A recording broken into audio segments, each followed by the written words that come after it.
masalah nanti akan dijadikan tersangka? Fokus pada apa yang mau kita kerjakan. Saya tidak memusingkan apa yang bekerja orang lain. Kita jalani semua amanat dengan baik, itu aja, nggak ada khusus. Pokoknya saya bilang yang ada dalam kendali kita, maka kendali kita nih, misalnya bahan apa yang kita sampaikan kepada masyarakat, kemudian pesan-pesan apa itu kan urusan kita, itu kita ikhtiarkan. Kalau yang terkait dengan buku dan lain-lain, singkat saja, kebetulan memang saya ini diberikan karunia menjadi akademisi. Sekarang di Melbourne Law School 2016-2019 lalu saya visiting professor di sini. Praktisi saya sudah agak lama, Bang. Artinya ya 20 tahun lebih lah. Jadi kalau bicara bagaimana berpraktek di MK, insya Allah juga sudah pengalaman, sehingga untungnya kan tidak hanya akademisi tapi juga praktisi, sehingga bisa mengajar ke teman-teman mahasiswa secara lebih lengkap. Politisi bagaimana? Nah, ini barangkali saya jadikan contoh untuk melihat dari mana, apa motif, apa nawaitunya. Itu saya tanya, Anies kok jadi ribut mau dipanggil KPK? Nah, KPK-nya tuh begini, Pak, kami ini serba susah. Setiap kami mempersoalkan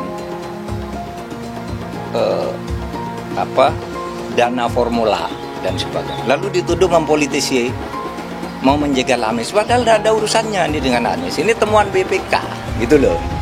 Banyak yang mengatakan ini kan hanya untuk persoalan pileg, caleg saya di, betul Bang, Dapil 2 Kalimantan Selatan, Bang Pulungan, saya di sana, karena kemarin sempat maju pilgub dan memperoleh suara agak signifikan, sehingga beberapa partai Gerindra, Demokrat, P3 yang mengusung saya sebenarnya juga melamar saya menjadi caleg. Cuman setelah saya timbang-timbang, oke lah, saya masuk begitu.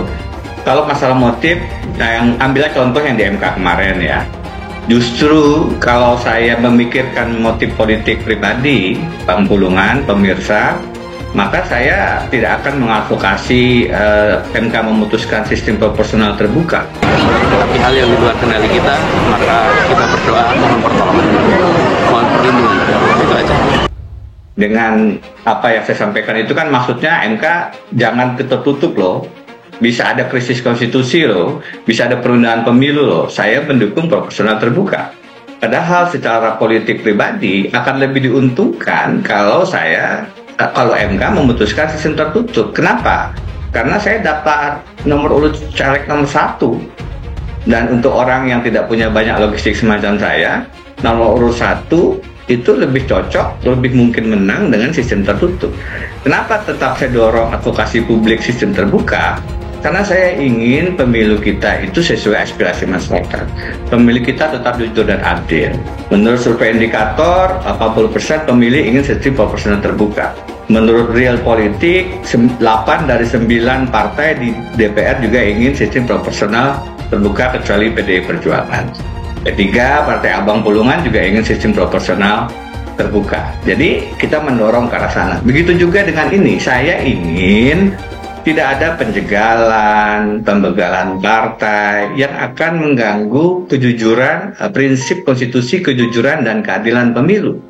Jadi motifnya justru ingin menjaga agar kita melaksanakan amanat konstitusi pemilu yang jujur dan adil. Sehingga kami merasa setiap nyebut ini lalu rame, katanya ini menjegal Anies. Nah, disitulah terjadi diskusi-diskusi saya dengan Denny. Saya cerita, kata partai ini kasusnya, kata partai ini kasusnya. Ini menjadi sensitif. Gitu. Tetapi tidak ada kita minta melapor ke presiden ini harus dijegal, ini tidak ada sama sekali. Tidak sedang baik-baik saja, sehingga kita mendekatinya juga secara teoritis normal saja. Pada saat kita bicara sekarang ini, ada proses pengungkapan mafia hukum di Mahkamah Agung. Ada Hakim Agung terlibat, ada Sekretaris Mahkamah Agung diduga terlibat. Di MK kenapa saya kemudian muncul dengan model pengawasan yang dosisnya ditingkatkan, ibarat obat itu dinaikkan. Karena kita tahu persis ada Ketua MK, ada Hakim Konstitusi yang sedang menjalani hukuman sebagai pelaku korupsi di lapas Sukamiskin. Ada persoalan etika, ada kadar pengubahan putusan dan seterusnya. Begitu juga dengan di KPK, Pak. sebelum perubahan undang-undang KPK yang sayangnya diinisiasi dipromoteri juga oleh Pak Jokowi, sebelum pimpinan KPK sekarang yang bermasalah secara etika. Mahfud MD akui Denny Indrayana punya sumber kredibel soal Anies Baswedan akan jadi tersangka KPK. Dikutip dari Pantau, Menteri Koordinator Bidang Politik, Hukum, dan Keamanan Menko Polhukam Mahfud MD mengaku tidak tahu soal mantan Wakil Menteri Hukum dan HAM Denny Indrayana yang mengutarakan kabar bahwa KPK segera mengumumkan perkembangan dugaan kasus korupsi Formula E dan Anies Baswedan segera ditetapkan sebagai tersangka. Saya tidak tahu, kata Mahfud MD seusai mengisi kuliah umum dengan tema Peran Undang-Undang Perampasan Aset untuk mewujudkan Indonesia bebas korupsi di Universitas Pasundan di Bandung, Kamis 22 Juni 2023. Menurut Mahfud MD, Denny Indrayana biasanya mempunyai sumber yang katanya kredibel terkait kabar tersebut. Ia kan biasanya punya sumber yang katanya kredibel. Mungkin saya nggak punya sumber untuk menanggapi itu, kata dia. Sebelumnya, Denny Indrayana juga mengutarakan tentang isu putusan Mahkamah Konstitusi terkait perkara sistem pemilu akan digelar secara tertutup. Ia sempat mengaku mendapatkan informasi A1 bahwa MK akan memutuskan sistem pemilu legislatif kembali ke sistem proporsional tertutup atau coblos partai. Padahal MK baru saja memutuskan sistem pemilu tetap digelar secara proporsional terbuka. Menteri Koordinator Bidang Politik, Hukum, dan Keamanan Menko Polhukam Mahfud MD mengaku tidak tahu soal mantan Wakil Menteri Hukum dan HAM Denny Indrayana yang mengutarakan kabar bahwa KPK segera mengumumkan perkembangan dugaan kasus korupsi Formula E dan Anies Baswedan segera ditetapkan sebagai tersangka. Saya tidak tahu, kata Mahfud MD seusai mengisi kuliah umum dengan tema Peran Undang-Undang Perampasan Aset untuk mewujudkan Indonesia bebas korupsi di Universitas Pasundan di Bandung, Kamis 22 Juni 2023. Menurut Mahfud MD, Denny Indrayana biasanya mempunyai sumber yang katanya kredibel terkait kabar tersebut. Ia kan biasanya punya sumber yang katanya kredibel.